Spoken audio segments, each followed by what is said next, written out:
Hi everyone, and thank you for checking out my channel. This is Yesenia Shalane Dela Cruz, and I just wanted to kind of do an update about how I've been doing and how the case has been going and all that stuff.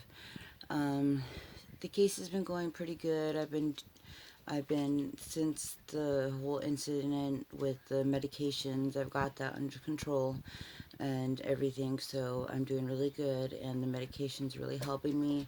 I'm finally feeling balanced, and finally feeling not so anxious 24/7 and not feeling so horrible all the time. And so it's nice to not feel anxiety 24/7, because being without your kids, and especially hearing that you have another year to go being without your kids, is really, really, really hard. And that causes tons of anxiety for me. I mean, I smoke almost 2 packs a day of cigarettes because my anxiety is so bad. And it's just, my dog wants to say hello. Say hello, Midnight. Say hello, Midnight.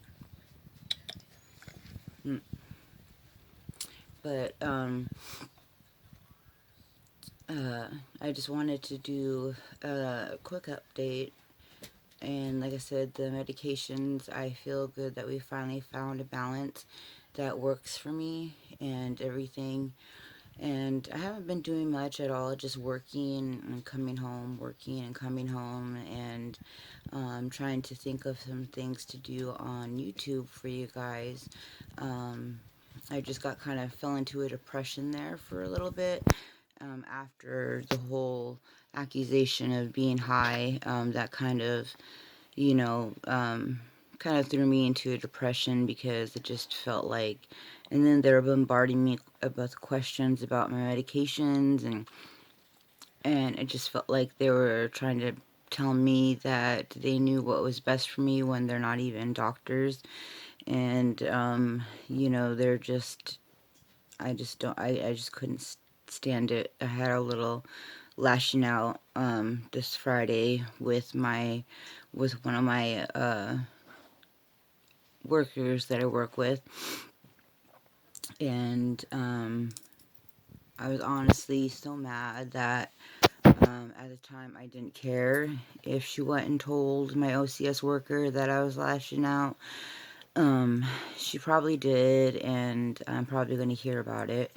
Um, but I feel like, honestly, I feel like it was just a bump in the road. I have a whole year to go. It's not like I'm going to be perfect the whole year. I'm going to have moments, because I felt like a mama bear that was, you know, got her cubs taken away, and they were just poking and poking and poking and poking and seeing how far that they can go with me. And it was just like, a mother bear is gonna snap, and that's just kind of what happened. And I, like, I feel bad that it happened, but at the same time, I don't regret it, because it was just how I felt in the moment. And I know I'm supposed to be learning how to control my anger and how to do this, and which I am.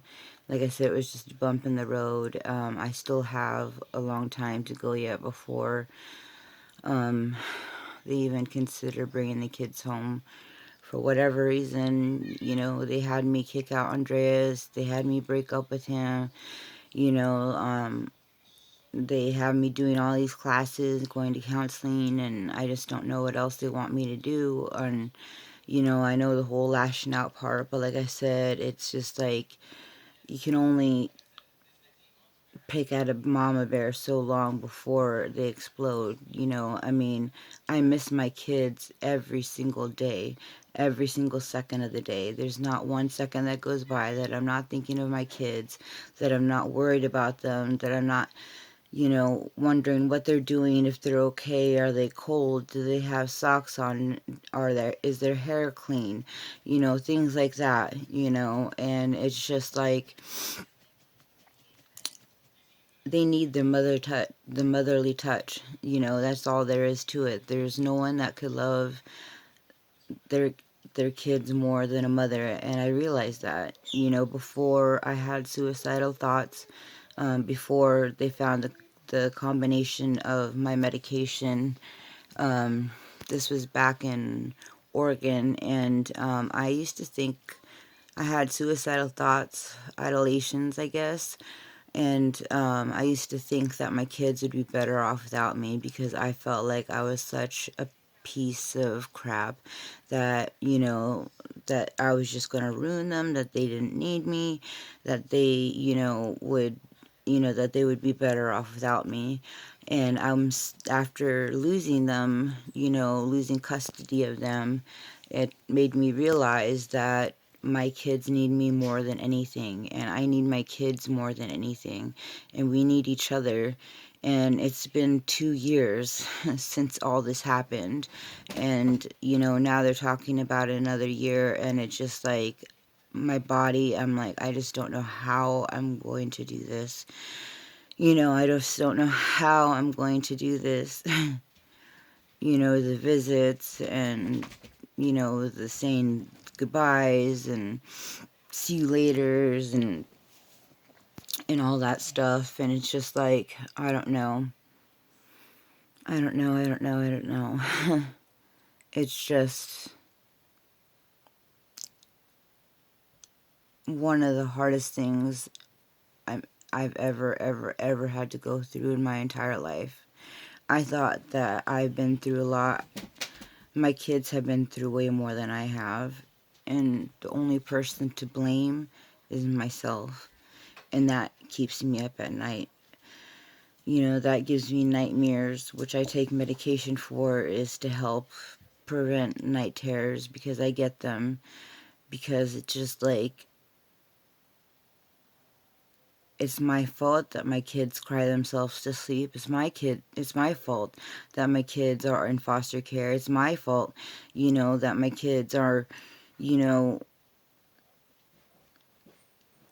where they're at and how they feel and what they go through every single day. And it's just like,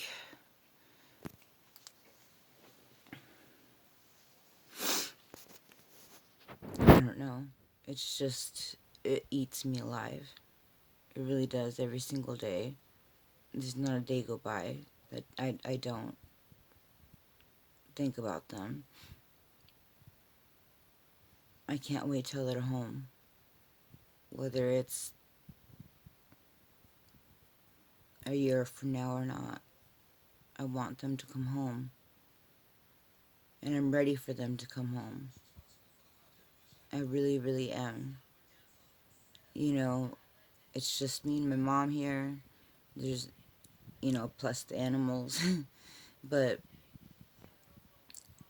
it's just me and my mom here, and we don't do nothing. We don't drink. We don't do drugs. We don't do any of that. And it's just frustrating because I just don't understand. Out, out of one mistake that I made pretty much 2 years ago, I made the choice to drink, which was the biggest mistake of my life, and I regret it to the depths of my soul. I really regret it, and it's something I don't think I'll ever forgive myself for, because me taking a drink is the reason that my kids are in foster care. And that's something that I have to live with. And if you've listened to my life story, there's a lot of things that I have to live with. But this is the hardest because it involves my kids.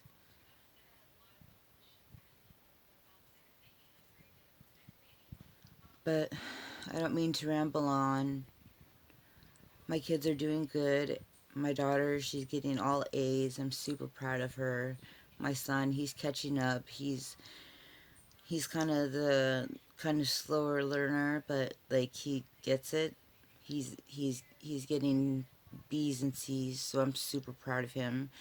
And then there's Jace. His speech is getting so amazing. Like, I can hold like almost a half hour conversation with him and actually understand what he's saying, and he understands what I'm saying, and we just laugh and we have lots of fun.